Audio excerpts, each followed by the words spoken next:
Good morning. I've been asked to provide a little background information and a rationale for the Dinosaur Soft Tissue Research Institute. Our board president, Keith Holcomb, has asked me to do this. So that's something that I particularly enjoy doing, talking about myself, because it's really not about me.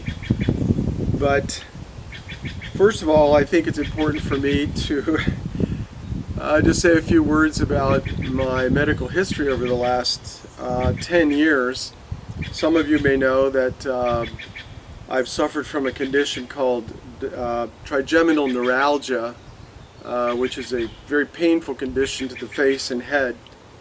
And in my case, I had brain stem surgery 2 weeks ago today now, and I'm completely pain-free, praise God. And that's a very exciting development after 10 years of going through this debilitating condition.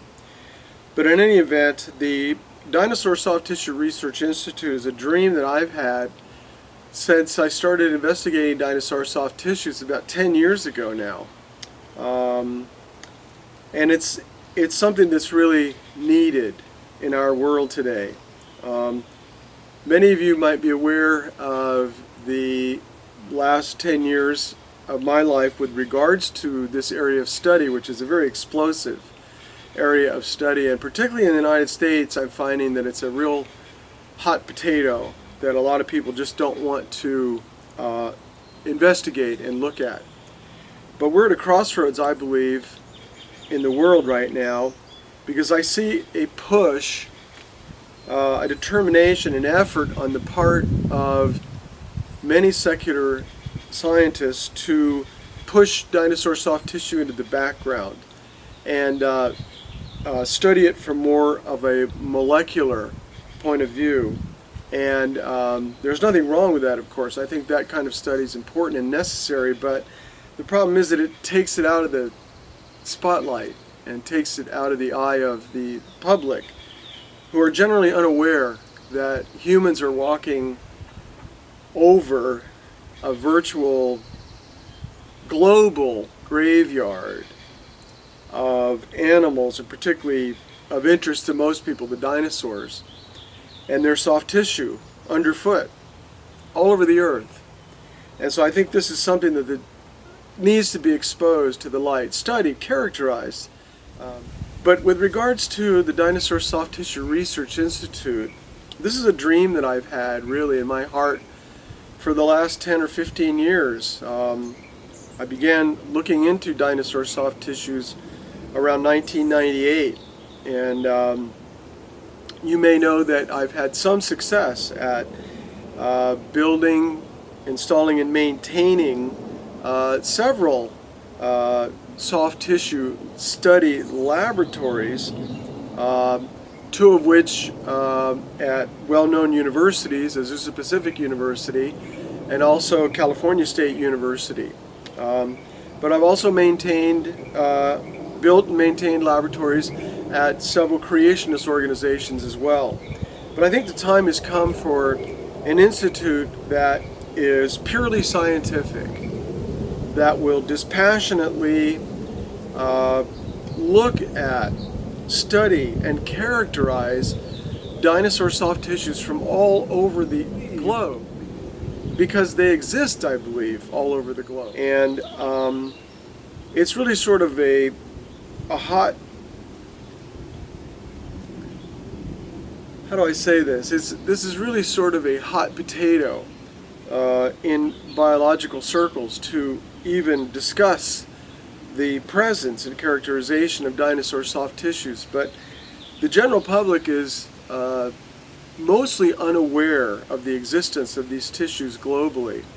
And so I see the Dinosaur Soft Tissue Research Institute as a purely scientific organization that will systematically examine dinosaur digs from around the world and characterize the kind of soft tissues that are in those deposits. And I believe they're there in great quantities. And so I think an institute like this is needed.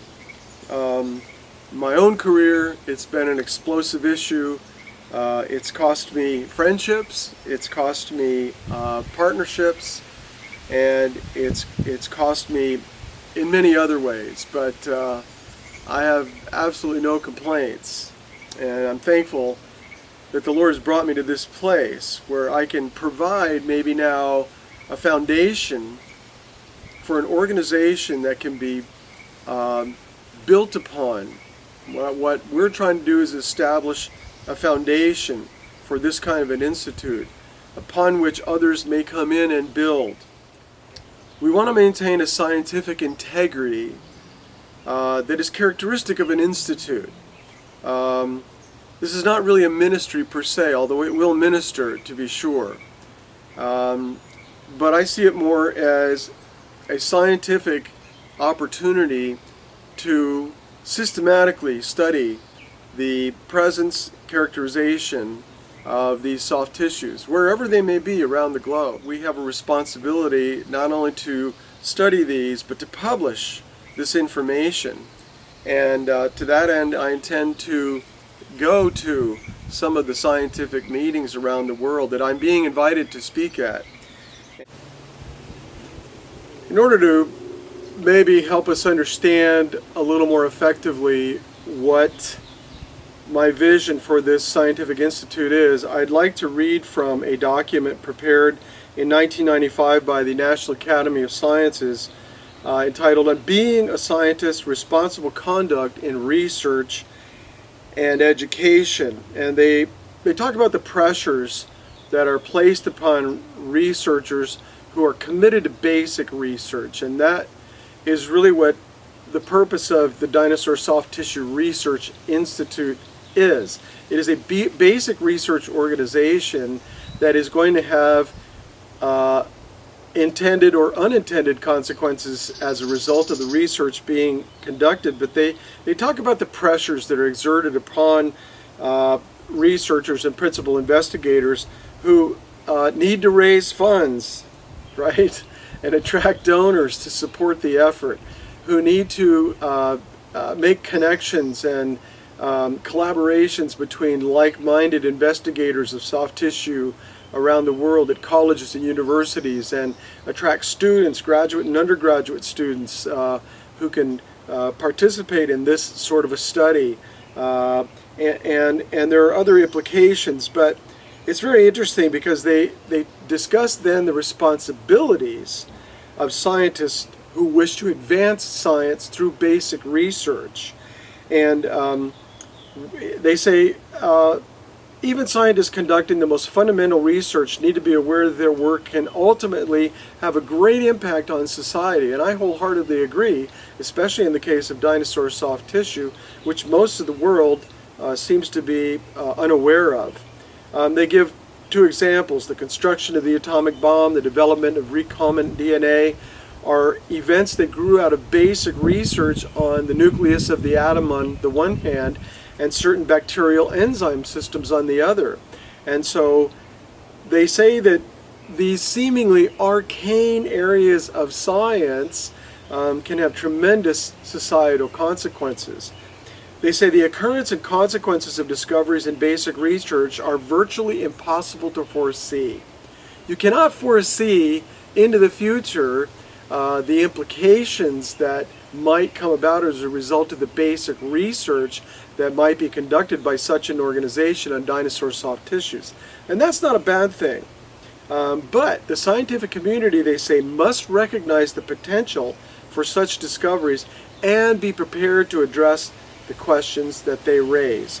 And I think this is something that we are particularly poised and ready to address. As I mentioned previously, there are dramatic instances of global events in the past that occurred probably as the result, and I would say certainly as a result, of God exerting His influence over His creation. To that end, I'm announcing today that I'm going to accept some of the invitations from some of these world congresses and international meetings that I've received from around the world.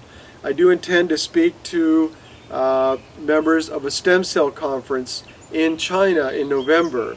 And so that will be the first such international scientific conference that I will attend. And there are others that I've already given a tacit agreement to. And so if there are scientific organizations in the United States of America that wish to hear my work and the implications of my work here in this country, I'll certainly consider attending those meetings. But as a purely scientific organization, scientists from DISTRI will present their findings at international conferences, regularly meeting scientific conferences from around the world, and that's our goal and our intent. So I hope that that may answer some basic questions that you might have, and also I hope that it encourages you to be a participant and a supporter of this work. Thank you for your time today.